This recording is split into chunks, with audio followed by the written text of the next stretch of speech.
Hi, thank you so much for stopping by the channel. So my name is Pama and you're welcome to the channel.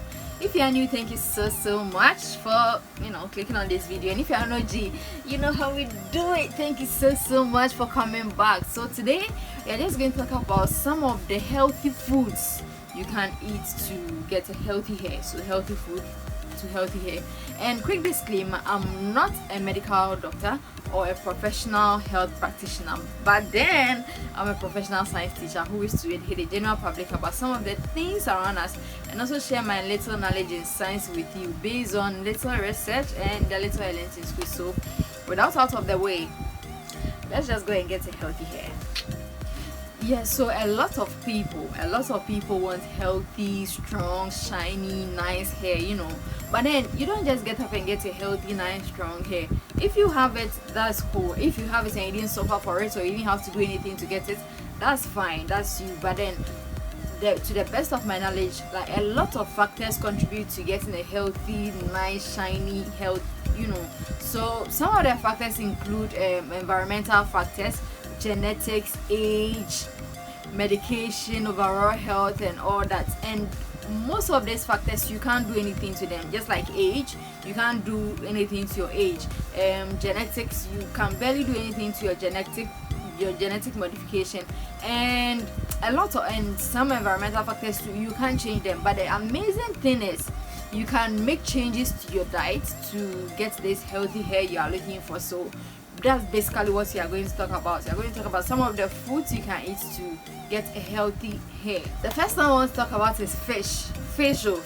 So fish, like not every fish though, fish like salmon, mackerel, sardine. These fishes contain a lot, they are packed with a lot of omega-3 fatty acids, and this body can't produce omega-3 fatty acids, so you have to get them from either your food or supplements. And omega-3 fatty acids help to protect the body against diseases, and not only does it do that, it also helps to keep your hair shiny and fuller. So yeah, if you have a dull hair, or if you are looking forward to making your hair look nice and more full, then you may want to include omega-3, things that contain omega-3 fatty acids in your diet.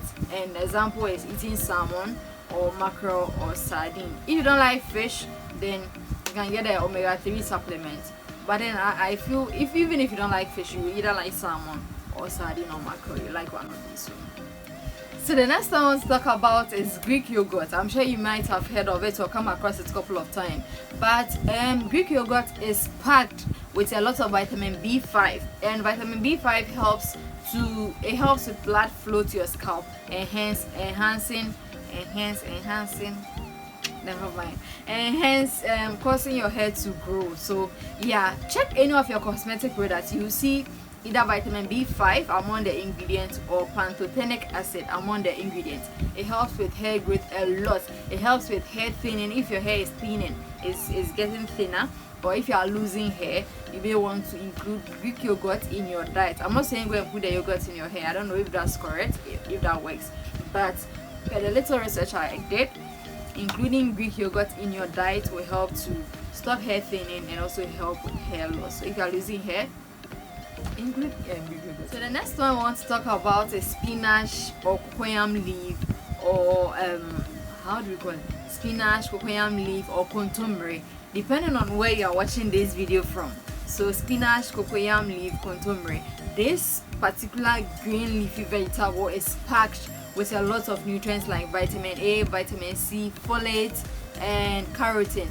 And these ingredients or these nutrients come together to support your scalp, give you a healthy scalp, and also keep your hair moisturized so it doesn't break. So what are you waiting for at this moment?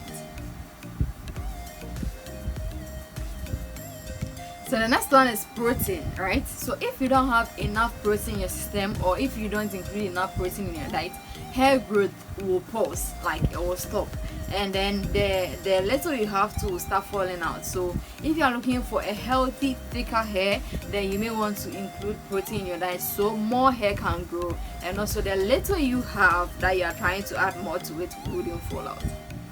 The next one is cinnamon. cinnamon. I don't know how you pronounce it, but I know it's called cinnamon. It helps with blood circulation a lot. It helps to move blood to your hair follicles and also other nutrients to your hair follicles, so it can grow and keep it healthy. So yeah, you can either drink cinnamon tea, add it to your meal, however you want to add cinnamon. That one is, you know, a day or there, but try to include cinnamon in your diet to help with blood circulation to your hair follicles and to your scalp in general. The next one is egg. Yes, egg, like I said already, protein, right? That one is eating the protein. This egg. So I have a hair treatments video. I'll leave the link in the description box, you can check it out. Explain what each of the ingredients I used did. So egg, avocado, honey, milk, olive oil, and I think there's another thing. I don't know if I added aloe vera, but you know what aloe vera does already. So yeah, egg contains a lot of nutrients. It contains a lot. It's packed with this egg is mainly protein, right? And it also contains biotin. And these two groups, protein and biotin, are the only individuals you need in your hair growth. At least, if not the only, the major people, the key people, or the key components. Why am I saying people like they're human beings? The key components you need in your hair growth. So including egg in your diet or using it for the treatment like I did. Like the video you watch next, I know you watch it again, so like the video you watch next is the best way to keep your hair healthy and, you know, fuller and shinier. So the last one, I know you've been enjoying this video so far, but the last one I want to talk about is avocado. Like I said earlier, avocado contains a lot of vitamin E, and it's a great source of antioxidants, and this antioxidant helps with oxidative stress and hence preventing hair loss. So yeah, I've mentioned avocado, I've mentioned egg, I've mentioned protein, I've mentioned salmon or fish, I've mentioned spinach, I've mentioned Greek yogurt, I've mentioned cinnamon, and I've also mentioned spinach or coconut leaf or kontomire, like I said, depending on where you're watching me from. So you can try any of these, and you can also try the treatment I did. So yeah, if you are looking forward to growing your hair nicely, then don't leave any of these out. And you can also do your basic research, and if there's anything you know of that I didn't add, you can also leave it in the comment section. Let's learn in the comment section. And yeah, once again, thank you so much for stopping by the channel. My name is Pama, and I'll see you guys in the next video. Peace out. No, but before we go, let me tell you what we are going to do next. We are going to talk about what your urine says about your health. I'm sure probably you may have, sometimes your urine is clear, sometimes it's, you know, what your urine really says about your health. So you don't want to miss this. Please subscribe to the channel, give this video a thumbs up and like, and leave a comment so it can get to other people who really need it. And thank you once again for stopping by the channel. I'll see you guys in the next video. Now I'm out. I'm fully out. I'm out.